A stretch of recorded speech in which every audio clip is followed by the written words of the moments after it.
Okay, kids, so if you are watching this, you have made it through a bunch of assignments now, and the last one should have been the complementary and analogous color worksheet. So we're going to be using that idea along with a couple of other ideas for our first actual big project. For this project, all materials that you will need are on the small desk in the front of the room. You will need a ruler. You will need a pencil, which is in your bag. You will need a pair of scissors. You will need your name printout with the large and medium sized name on it, a big old piece of white drawing paper, and 4 pieces of masking tape.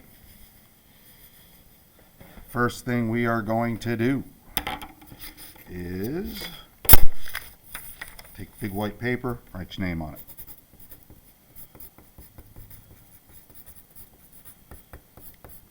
First and last name, please. Then, you take the scissors. You're going to cut these out with a little bit of white paper all the way around them.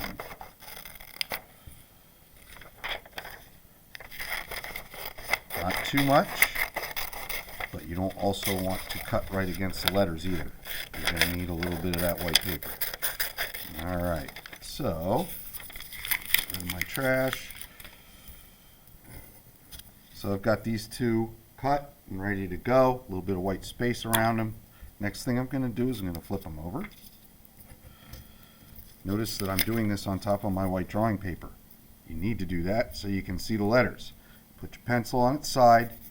Load up the back of the paper with some pencil. Most of you have done this process before. Okay, this is to help us copy something without having to freehand draw it.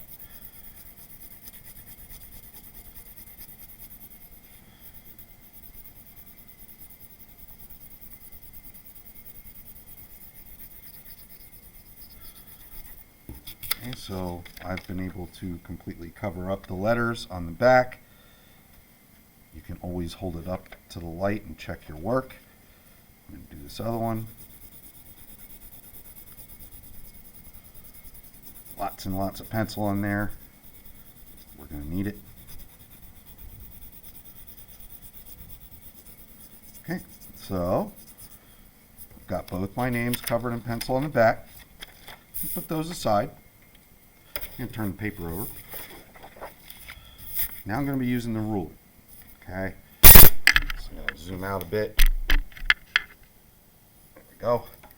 And our magic number for our ruler use is 14. We are going to be doing 14 lines with the ruler. Now these lines can start anywhere on the paper. Okay, they could start at a corner, they could start at an edge, or the top or the bottom.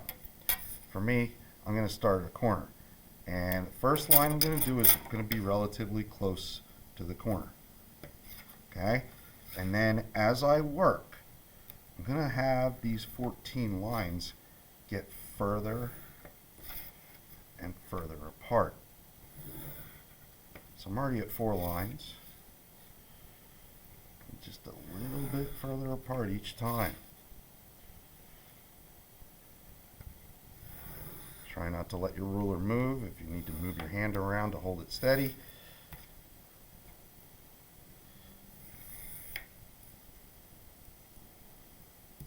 I'm halfway there, 7.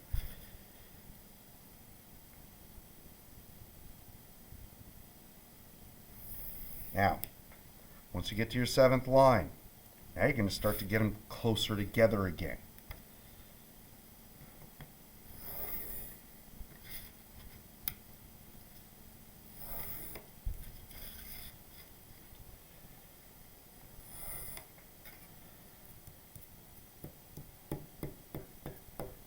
And 11 lines, 12,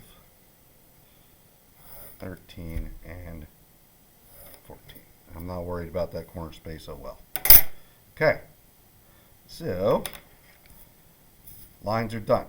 And again, guys, you could have done it like this.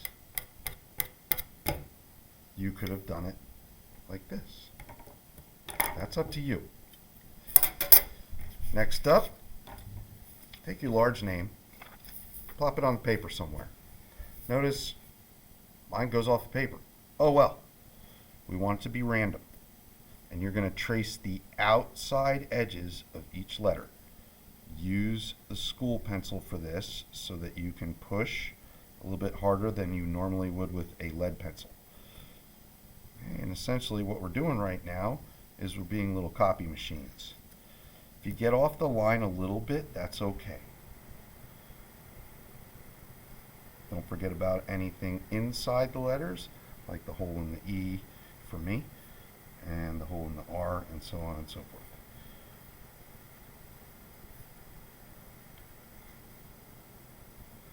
Okay, so I traced my letters that were on top of the paper, not worried about the ones that weren't, and you can see that it shows up.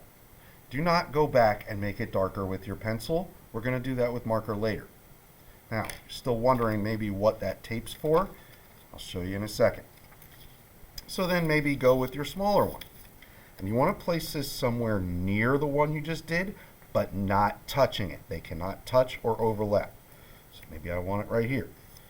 You may use the tape to help hold the paper down.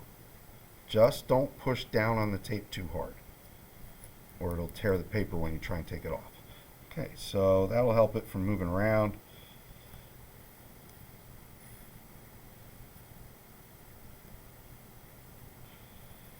Now the key here is, as we start to trace these names, the more names that you are able to fit on the paper, or parts of your name, if it goes off the paper, that's okay.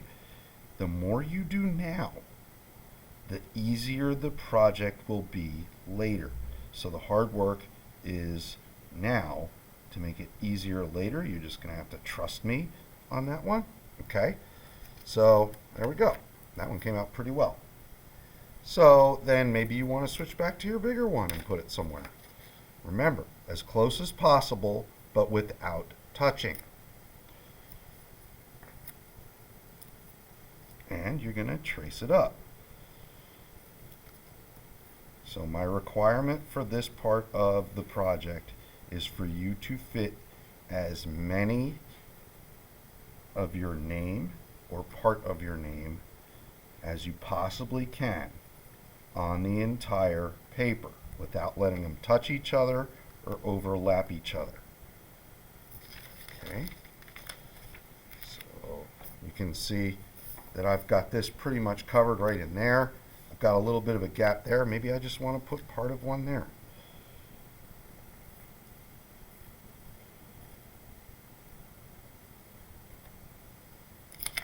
Okay, this whole corner of the paper for me,